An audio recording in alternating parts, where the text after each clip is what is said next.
We now come to the 10-minute rule motion. 10-minute rule motion. Joe Morris. Thank you, Madam Deputy Speaker. I beg to move that leave be given to bring in a bill to require the Secretary of State to conduct a review of the contribution of community energy to the Government's 2030 Clean Power Mission. The Green Power Mission and climate policy more generally is what brought me into politics.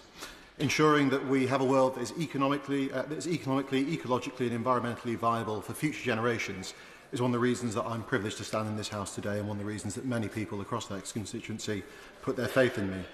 I want to thank local climate groups such as the Hexham Climate Cafe, the North Tyne Climate Action Group and Sustainable Haltwhistle for their engagement and their feedback on climate issues. I'm always committed to working with local charities and organisations throughout my constituency as we work to protect our climate and our planet. I also want to pay tribute to the Cooperative Party for their constant raising of this issue on a national level. The country is on a vital mission to achieve net zero and to combat the immediate and very real threat of climate change. It's a mission that we can and must achieve. The British people deserve lower costs, secure power, with good jobs and a government that protects them from the long-term threats posed by climate change. I'm glad that this government has committed to a clean power mission by 2030 that will achieve energy security, protect bill payers, create good jobs and help to protect future generations from the cost of climate breakdown. To ensure that this country is on the right path to becoming a clean energy superpower, it's essential that we unlock the full extent of renewable energy and conduct a necessary review of the contribution of community energy to that 2030 clean power mission. For decades, energy has been produced and crucially owned far away from this country. Many constituents will pay their energy bills to a company based 600 miles in an ocean away. We know our energy system is broken, but for too long it's been too distant to fix. The Labour government will do things differently. Great British Energy, owned by the British people, will invest in clean energy and ensure that our communities reap the benefits, not just through cheaper bills that families can afford, but also through new jobs for our young people, bringing growth that will revitalise local economies. The local power plan to be developed by Great British Energy has the potential to facilitate that necessary drive towards community energy projects, ensuring funding is available to support local projects that could be transformational. Community energy offers a crucial opportunity of agency and empowerment within local communities to develop practical and long-term energy solutions. Not only will it deliver key elements essential for reaching our net zero targets, but it will encourage a local generation at household and community level, reducing the need for electricity to be imported into communities. How individual houses change their energy usage is necessary for making our net zero targets achievable. There are opportunities for community-owned power throughout the country. We know what can happen when communities as a whole come together. We see the mutual support and care that constituents hold for another. When a community, like many in the North East, have been left behind time and time again, we know how to pull together. Community energy and community engagement are essential for achieving that net zero transition.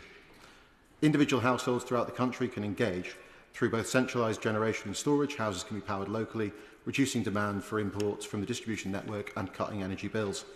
Now, as a leader in offshore wind power and research, the North East is already a front runner in energy production.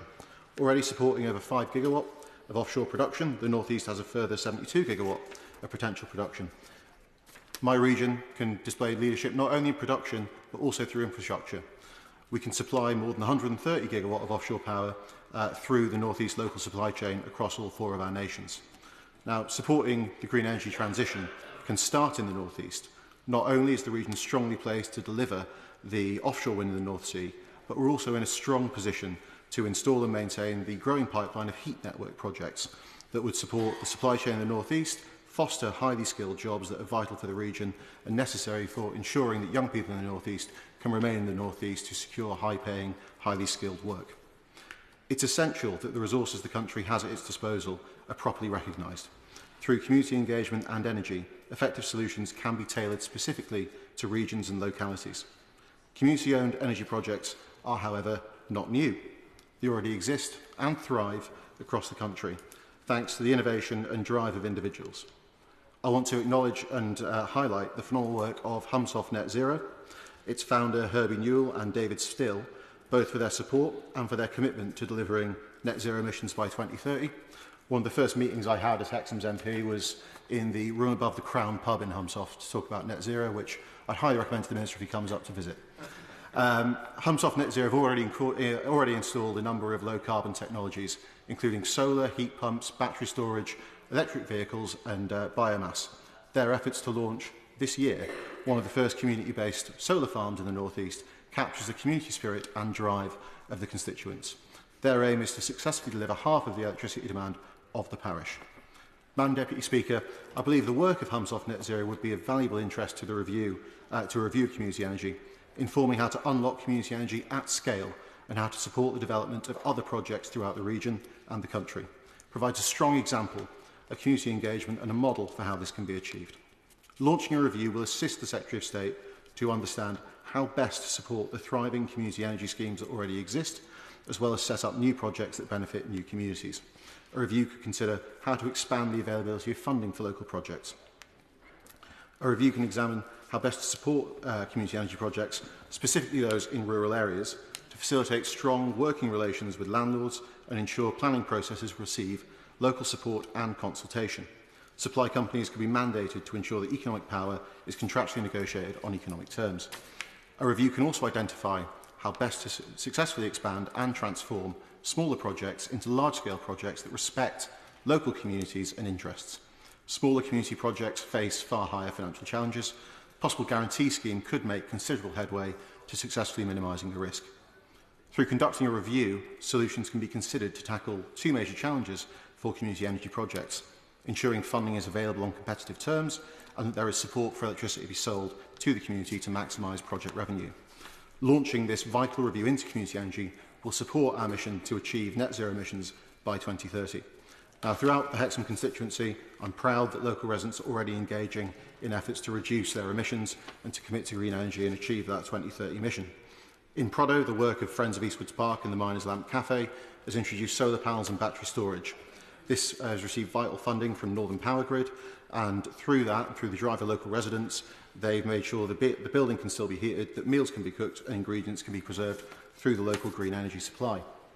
The Stocksfield Community Association has, similarly, transformed the local community centre into a crisis centre. Achieving a self-sufficient energy source, the community centre can operate as a support service for local residents during emergencies. Not only is this a valuable asset to the local community, it offers a cost-effective solution. Now, as Proddo, Houseof and Stocksfield represent, community energy provide more than just energy. They foster community collaboration and cohesion. Madam Deputy Speaker, it's clear that we need to take community power seriously. Community energy is integral to our clean power mission. It is integral to ensuring that cheap and affordable power is accessible to local residents across the country, and it's essential for ensuring that the country utilises our valuable resources at our disposal. Conducting a review of the contribution of community energy to the 2030 Clean Power Mission is vital for identifying challenges, threats and the necessary solutions. I look forward to a future where my home and the homes of my constituents can be powered by green energy built and generated in the North East. Thank you. The question is that the honourable member have leave to bring in the bill. As many as are of that opinion say aye. Aye. Of the contrary, no. I think the ayes have it. The ayes have it. Who will prepare and bring in the bill? Emma Foodie, Mark Ferguson, Polly Billington, Maya Ellis, James Naish, Torquil Crichton, Simon Ofer and myself. Joe Morris.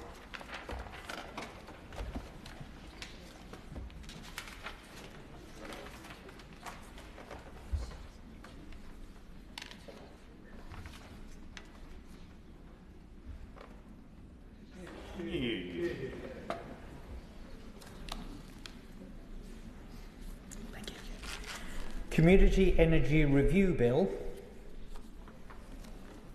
Second reading what day? Friday the 11th of July 2025.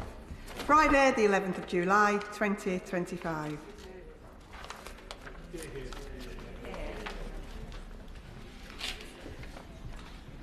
I'll just give a few moments for the front benches to swap over.